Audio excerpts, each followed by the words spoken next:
All right, welcome into NFL Live. You know Diana Rossini, our Super Bowl champ, Jeff Saturday, quarterback over on the end. He is Tim Hasselback.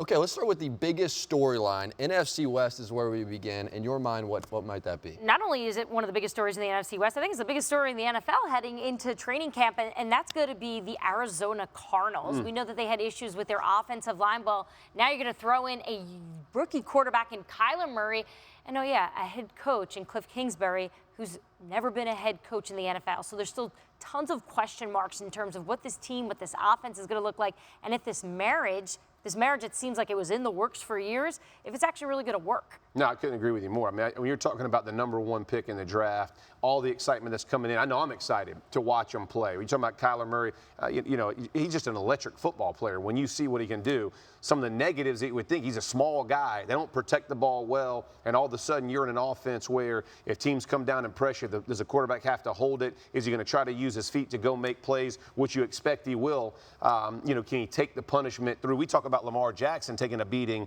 last year in Baltimore just in 7 games, carrying the ball 15, 20 times a game. What does that do? What kind of toll does that take on a QB's body? How does it affect his throws, his accuracy? I think all of those things come into question. And when you're talking about, to Diana's point, a brand new head coach, an offensive line that's not great, it doesn't look super promising from the Cardinals in year one. I think there are going to be a bunch of eyes on that situation. I think, to your point, Jeff, I think it's going to be more exciting. I think it's going to be fun to see how that plays out. And so I think that is a storyline. To me, I think probably the bigger storyline in that division, though, is to look at the Rams and say, is there a Super Bowl hangover? I mean, the Super Bowl hangover has been real for a lot of people. And, oh, by the way, the guy that you could make the argument is their best offensive player in Todd Gurley, what does he look like? I mean, he basically was outsnapped by C.J. Anderson in the postseason. Is Todd Gurley, who was the highest paid running back in the game, is he the Todd Gurley that the Rams decided to pay? So I think the Rams are going to be a really interesting team as well. Expectations are still extremely high.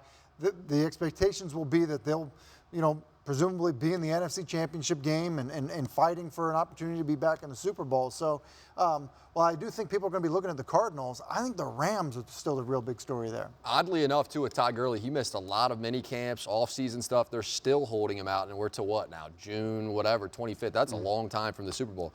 Let's get to the 49ers, though, Jeff. You had them as one of your real sleepers earlier in the show. Why? I like this. Listen, I think their roster is really solid. I like the pickup in Nick Bosa. I think he'll have a great year as a defensive end. I think Jimmy G coming back and being healthy. I love Kyle Shanahan and his offense. I mean, this offense had almost 1,900, a little over 1,900 yards rushing, and they lose their #1 back in McKinnon early in this, before the season even starts. So as you're looking at what this team can do, think about when all these pieces and parts come back with Kittle, and now you're adding Hurd to the mix, who Kyle Shanahan says is the most versatile player he's ever seen. I mean, listen, that's saying something. From a guy whose dad coached in this league as well, he understands talent. And so you're talking about a guy who could be a running back, a tight end, a receiver inside and outside. What will he do with them? I get excited about that. They have a good offensive line. They can establish that run. I'm looking forward to seeing what the 49ers do. Quan Alexander, honestly, being added at that linebacker position. I loved what he did. Yeah, man, it's going to be fun. And I hope everybody stays healthy so you can really see what the 49ers are. Yeah, it's funny. We're talking about teams in that division. We even mentioned, the Seattle Seahawks, that's right. who have one of the best quarterbacks in the game. Pete Carroll seems to find a way to, get young players to kind of come in and play really well. So, it's just interesting talking about that division. You really get a sense of how competitive it will be. Yes, sir. Certainly there's a favorite in the Rams most likely, but it's going to be a competitive division. Russell Wilson, now the highest paid player in football. Can he be good enough to win, eating up all that cap? We'll see NFL Live Monday through Friday, ESPN.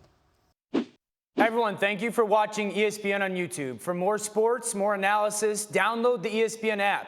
And for live streaming sports and premium content, subscribe to ESPN+. We'll see you there.